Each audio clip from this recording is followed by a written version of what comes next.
exploring Malcolm Gladwell's take on the tipping point theory.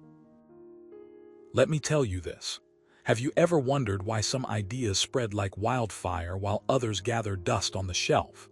Why do certain books, movies, and even social movements gain momentum and become unstoppable forces overnight? The answer lies in Malcolm Gladwell's groundbreaking theory of the tipping point, which he first introduced in his seminal book, The Tipping Point. But what exactly does it mean to tip? And how can we apply these principles to our own lives and communities? In The Tipping Point, Gladwell explores the dynamics behind phenomena that seem to emerge out of nowhere and then suddenly take over. He delves into the psychology of change, focusing on three pivotal elements: the culture, the individuals, and the context in which they operate. Let's dive deeper into each of these aspects to understand their significance and how they can transform ordinary moments into extraordinary ones. First up, the culture. Culture acts as the backdrop against which everything unfolds. It influences what we value, believe, and aspire to. Think about it. If you lived in a society where people were always skeptical and resistant to new ideas, how would you expect a new trend to catch on? Gladwell argues that cultural conditions play a crucial role in tipping points. For instance, consider the rise of social media platforms like Facebook and Twitter. These platforms didn't just happen. They were shaped by the cultural environment of the internet and the way people interacted online. The more interconnected and open our culture becomes, the easier it is for ideas to spread virally. Now let's turn our attention to the individuals.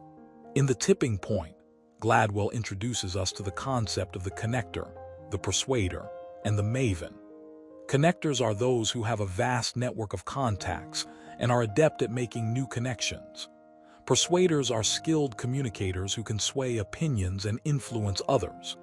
Mavens, on the other hand, are information experts who possess unique knowledge and are passionate about sharing it. These three types of individuals act as catalysts for change, amplifying the impact of ideas and facilitating their spread. Imagine, for example, a small group of people who decide to organize a community garden. They need to connect with local authorities, persuade them to allocate space, and educate the public about the benefits of gardening. This group of mavens, people who have first-hand experience with the joys and challenges of growing food, can serve as valuable resources, providing expert advice and inspiring others to join in. By leveraging the strengths of connectors, persuaders, and mavens, this community garden project has a much better chance of becoming a successful and sustainable initiative. Lastly, the context in which these individuals operate is equally critical. Gladwell illustrates this point through the example of the book, The Bell Curve, a controversial study that sparked intense debate about ick and race. The book was initially ignored by most publishers due to its controversial nature. However, when it was finally published, it became a bestseller thanks to the cultural context of the time.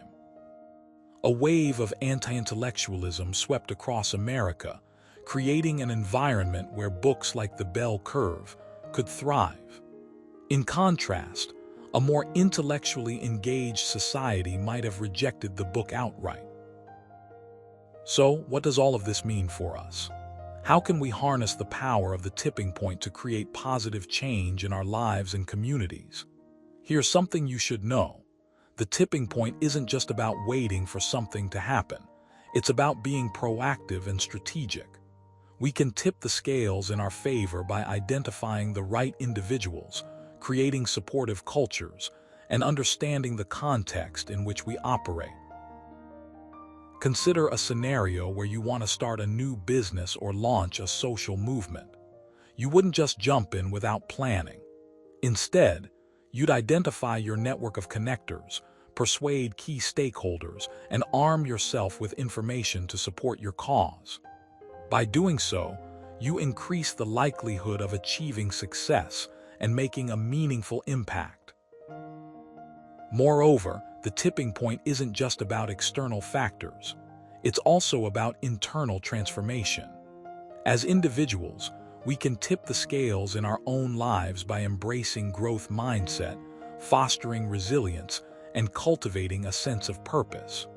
When we believe in ourselves and our ability to make a difference, we become more likely to tip towards positive outcomes.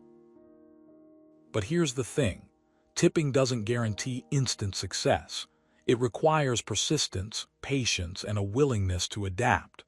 Remember, tipping points often occur over time, and setbacks are inevitable. What matters most is that we don't give up.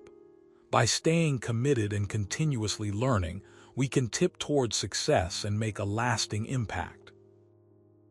In conclusion, Malcolm Gladwell's theory of the tipping point offers profound insights into the dynamics of change and the factors that drive it. By understanding the role of culture, individuals, and context, we can better navigate the complex landscape of our world. Whether we're aiming to start a business, launch a social movement, or simply improve our daily lives, the tipping point provides a framework for creating meaningful change. Here's something you should do today. Take a moment to reflect on the areas in your life where tipping points could exist. Identify the individuals who can help you tip towards success, the culture that supports your goals, and the context that will amplify your efforts. Then, take action. Start building your network, gather the information you need, and stay persistent. Remember, tipping points are not just about waiting for things to happen. They're about making them happen. By embracing the principles of the tipping point, we can unlock our full potential and create a world that's more inclusive, innovative, and compassionate. So, let's tip towards greatness.